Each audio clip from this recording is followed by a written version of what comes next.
All right, DJ, PK, it's time to bring in Kurt Schmid, Chief Soccer Officer for Real Salt Lake. Kurt, good morning. Morning. How you doing? Doing all right. I am curious here with the team off this weekend, 6 games in, a little bit of a sample size here.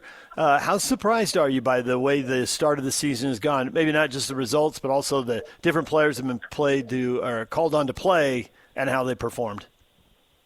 Yeah, I mean, look, obviously we believe in all those guys. So to see them play well isn't, I wouldn't say surprising, but it's certainly gratifying to see them take their opportunity, because that's ultimately what it's about is providing talented players an opportunity to show themselves, and then it's up to them at that point. So, we've prepared them for the chance, and a lot of guys have taken their chance when it's presented itself. It's sort of, you can argue this is a freshness given the ages of some of these kids, you can call them literally. How much has that energized the entire club and really everybody, the organization, guys like you? Yeah, I think everyone's excited by it, and I think, this is sort of the tip of the iceberg. We took a few years ago, we really reinvested in the academy structure, the academy pipeline, the coaching, the off the field stuff, the education, everything. Tony Beltran's done a great job. John Spencer and the recruitment side and putting, stocking with talent and developing those young players. And this is sort of the first age group that was part of this reinvigoration, I guess you could say. And, they've actually done really, really well. We like to think that there's more where that came from, and hopefully we'll see that over the next few years. Not only Real Salt Lake's academy, but other academies around the league have a reputation for developing goalkeepers and defenders and sometimes midfielders, but maybe not so much with the attacking players. There have been a handful of them, to be sure, but just not in the same numbers. And certainly that had been true at RSL until Gozo and Herzarkani have both come in and played well.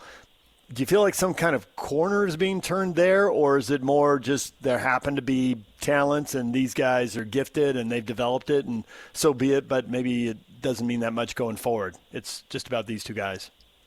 Yeah, I mean, I wouldn't say a corner has been turned so much, but I think it's always been tougher to break into those attacking positions because historically that's where MLS teams will spend a lot of their money on their foreign acquisitions is in those positions. So it was always a much tougher ask to ask a young academy kid to break through in a place where it was more talent rich than other parts of the field. But, when we look at the talent that we have in the academy, and some of it is intentional and some of it is obviously happenstance, certain age groups are strong in certain areas versus others.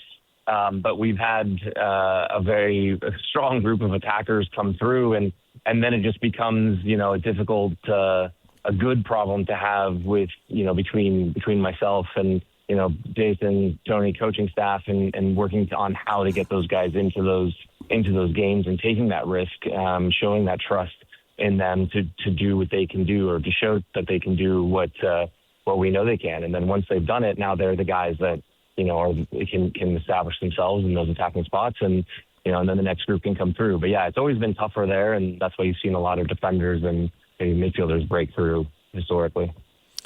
Do you have a guy like a 22-year-old Diego Luna go to Gozo and these guys say, "Hey kid, here's what you need to do"? Sometimes. I mean, I would say that's pretty idiosyncratic in terms of the personalities of the individuals involved. But yeah, I think you have that in very explicit ways, like you just described, where it's like, grabbing a guy and telling him what you've learned or what to expect. And then you've got the sort of the implicit ways where it's just a little bit of, hey, here's a guy that you're sharing a locker room with every day that's followed, or taken a path that you want to take or that you want to follow. And it's just inspiring, and it's, you can learn from example as well. So having guys that sit next to you every day that have done things that you want to do are obviously, it's a very helpful guiding light for these young players. Everybody wins differently. I get that. But there's a part of me that glances at the standings now and sees RSL giving up 8 goals, Vancouver 4, Seattle 2, San Jose 1, and LAFC through 6 games hasn't given up a goal yet. Most of the top teams in the West are very stingy defensively RSL not quite so much. Do you think that's something that'll just kind of even out over time? Is there some work that needs to be done there by RSL, or different teams win different ways? Don't worry about it.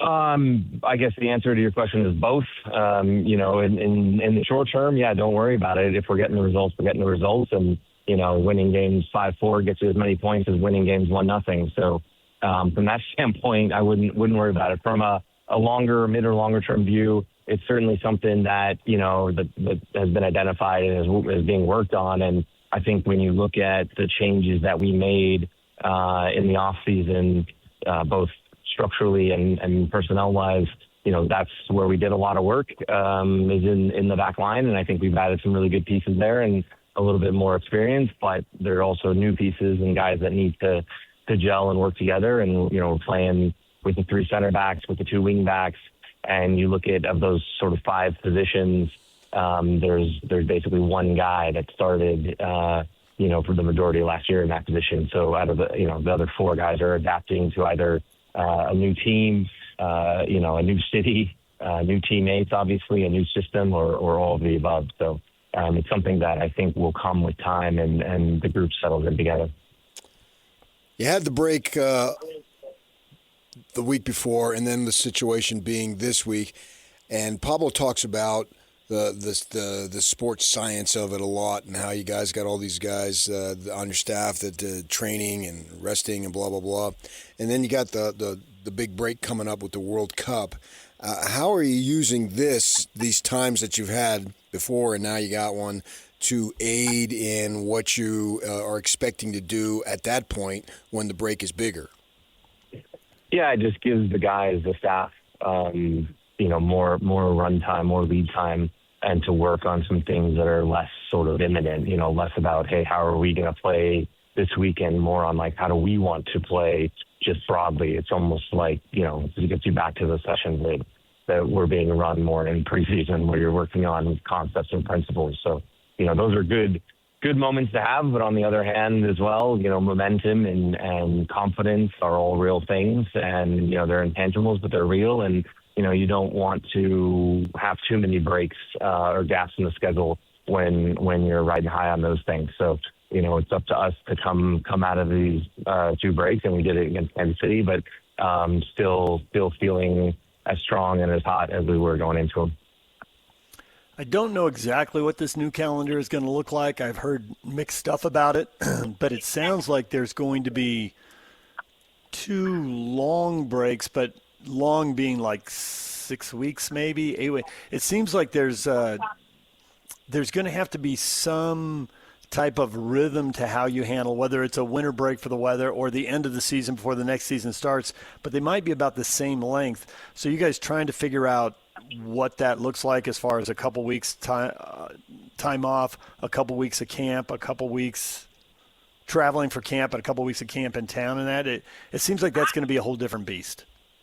Yeah, it's certainly going to add a different rhythm to the season, and I don't think the winter break is going to happen right smack in the middle of the schedule each year either. I don't think it's going to be 17 before and 17 after. I think it's going to be skewed a little bit with more games before the winter break than after. So it's not something where you can plan on, hey, we're going to fix it all in the winter break with transfers or with training.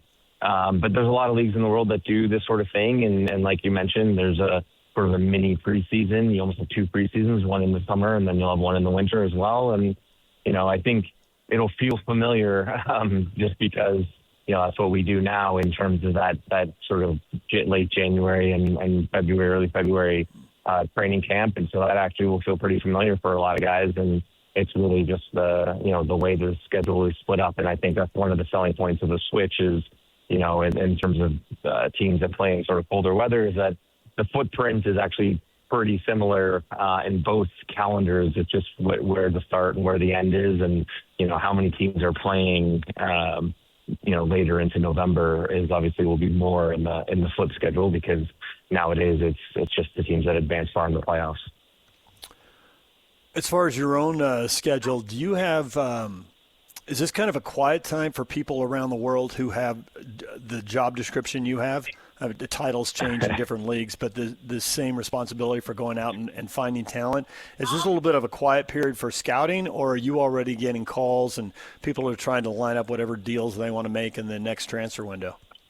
No, it's all sort of happening. I mean, I guess it's as quiet as it ever gets, right after sort of a window closes, because that's the farthest you are from doing anything for the next window. So from that standpoint, yes, I guess it is a quiet time. But no, as far as, signings for summer, us, bringing guys in, taking calls on interest in our players and looking at ways that we can improve the team coming out of the World Cup break, that process never really stops, never breaks.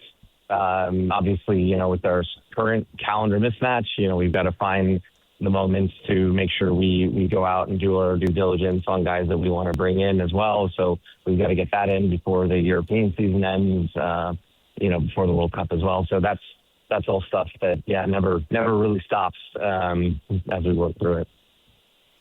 Kurt, thanks for a few minutes. We appreciate it. Good luck. Yeah, no problem. Thanks, guys.